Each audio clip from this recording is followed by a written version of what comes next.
Well, moving on now, Wednesdays here on the program, we'd like to put the spotlight on the farm women's group Common Ground. Common Ground is a group of farm women who want to be a resource for consumers who want to know more about how their food is grown.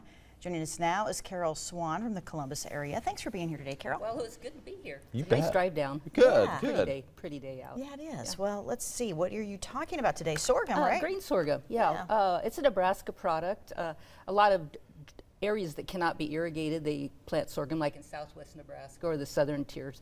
It used to be quite prevalent in some of the Midwest, central Nebraska areas because they didn't quite irrigate so much, but now they have irrigation abilities, so they grow corn.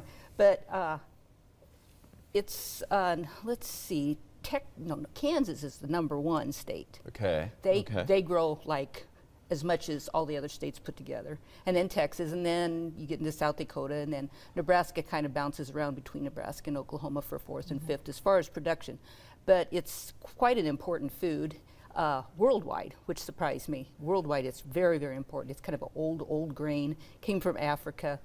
So when they ship for food aid, the African people are familiar with how to prepare it, so it's very important export for food aid internationally, which I thought was very interesting too. But one of the good things about it is it's gluten-free. So people with celiac issues and celiac dietary issues, they can utilize sorghum flour in their diets. And I looked in the store for the gluten-free area. They had rice flour and some coconut flour and almond flour. And I thought, talk about sorghum flour. That's a Midwest grown product. And if you read the labels, a lot of times it'll tell you what's in there. And with sorghum flour, there are some other ingredients that are added so it makes it a little more conducive for baking because it doesn't bake, it doesn't have the gluten in it, so it kind of flakes and falls apart when you bake things. But if you have these other non-gluten additives in it, then it works like regular wheat flour. You know, I always remember sorghum. Milo is what I remember them calling it, and I remember a lot of farmers having it. But you mentioned that now the ability to irrigate and everything, people have switched to corn a lot more in the state. Yeah, it's used for livestock feed. It can go into the renewable fuel, pet food, and if you go in the store and buy bird seed, it's always got a lot of Milo in it. Yeah, right.